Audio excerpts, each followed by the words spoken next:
Sitting here today, how many Fs does Erika give about Lisa Vanderpump? No matter how you look at it, it's been a season of some... So far on The Real Housewives of Beverly Hills, thanks to Puppygate. I'm a terrible person. Are we finally done with Puppygate? I think so. I think that we move on, and a cast member not showing up after a certain time, changes the dynamic. Vanderpump has walked away from the group, isn't showing up for things, but we know cameras continue to follow her. How do you feel about that? How do I feel about it? I mean, it's not my show. I love you. How can you say you love me? Well, I actually don't. I think she's playing her own game, which is kind of what she's done the whole time.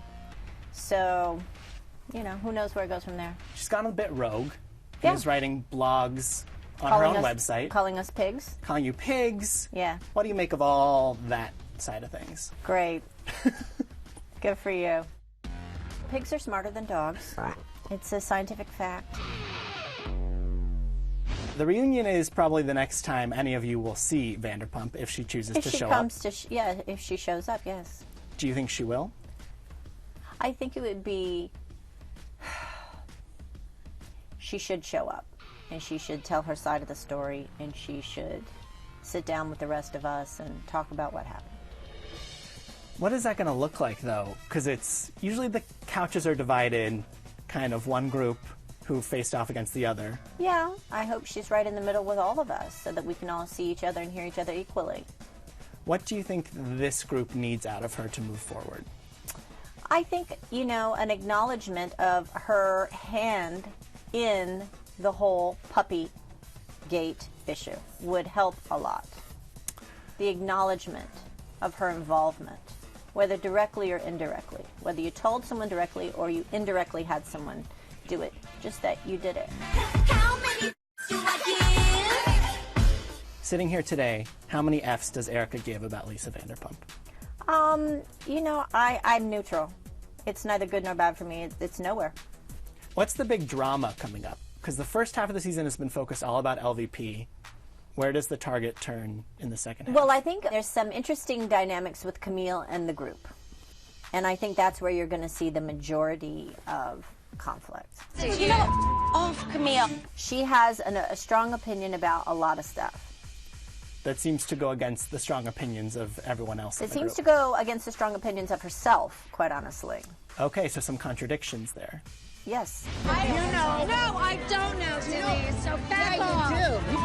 Back off. It seems we're going to see Denise find her voice within this group. Well, yes, Denise does.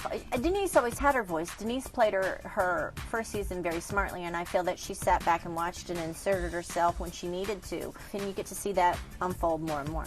That and a lot more. Bitch, you dress like me! Half the club. I used to wear these contraptions. What? You mean a strap-on? Oh my God! All right, all this fun that's coming up. Yeah. Teddy told me the trip to Provence gets a little rosé-fueled. How do you know this? Because Teddy told me. Oh, Teddy told you. Oh, okay. That maybe she doesn't remember what happened in Provence. This is true. Some of us were overserved. And maybe, had a little too much fun. Do you remember what happened? Oh, in yeah, I Provence? was sober because I had a migraine that day. So thank you, migraines. Okay, so you are like the Oh, no, official I knew record it. keeper. No, oh, no, yes. I was pretty clear.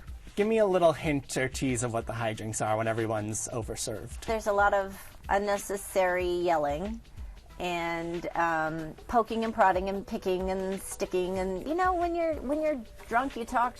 That's what happens. Talking about the group that is there or people who aren't there? Both, I think.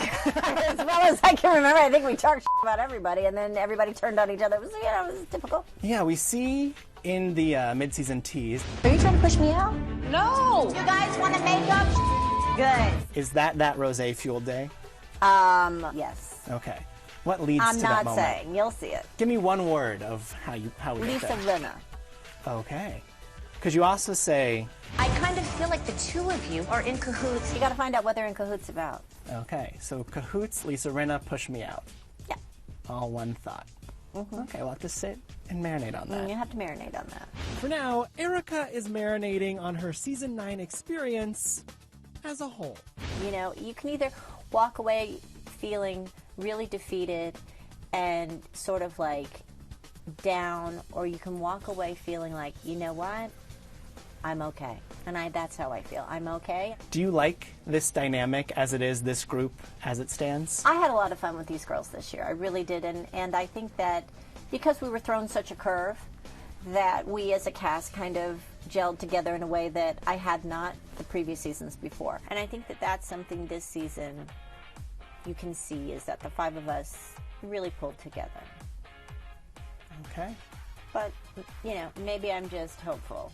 That's true. Things change. Maybe I'm just hopeful. I mean, it could be, you know, it could be anything. Who knows what those other bitches are saying about me? Whatever. I'm just being nice.